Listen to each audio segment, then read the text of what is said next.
day. Hey, headed forward, we're actually looking pretty good, but you're right, we did get some snow last night and it was nice and light and fluffy because the temperature plays the biggest part into what the consistency of the snow is like. If it's in the low 30s, there's going to be a little bit of partial melting of the snowflake, that kind of thing.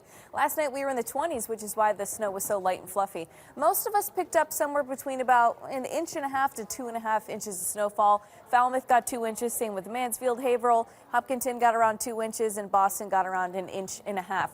We have since dried out. Moving forward, the rest of the day is going to be about partly cloudy. There may be some cloudier periods, some brighter periods. So clouds are going to be hanging around throughout the day. But look, our temperatures are definitely in the mild side already. We will have a little bit of melting of the snow later on this afternoon, especially temperatures already into the 30s. Highs today for most of us actually reaching the low 40s. So that's actually going to feel pretty nice. It's not going to be overly windy for today either. That changes tomorrow. Bright, windy, feels 10 degrees colder than it is. And then Wednesday is not going to be windy, but it'll actually be cold. Snow chances after that. More on that coming up.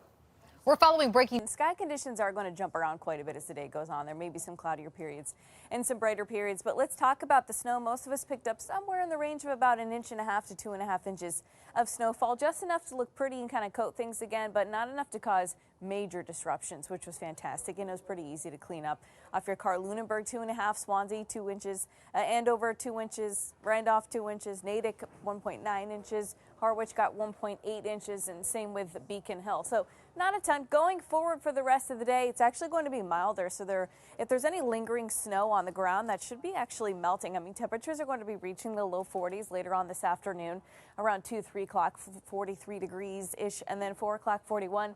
6 o'clock, you're back down to the 30s, and 8 o'clock back down to 38 degrees. But mainly dry the rest of the day. We do have a chance, though, for a spot shower later this evening. That chance is much greater over southern Vermont and southern New Hampshire.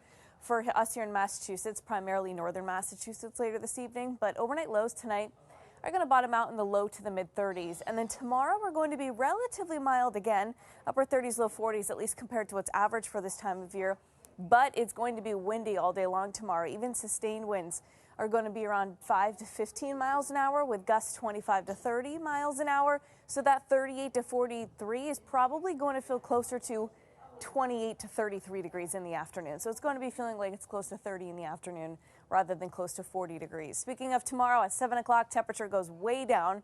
7 o'clock, Bruins game, by the way, 28 degrees. If you're going out after the game, 21 degrees, and that's going to feel like the teens. So here's the sky conditions for the rest of the day. You can see a couple clouds are going to be around. There's the rain and snow for Vermont and heading into New Hampshire. For us here in northern Massachusetts, just a chance for a spot shower as we go toward the evening hours and then toward the overnight hours. So more chances for snow as we get toward Thursday.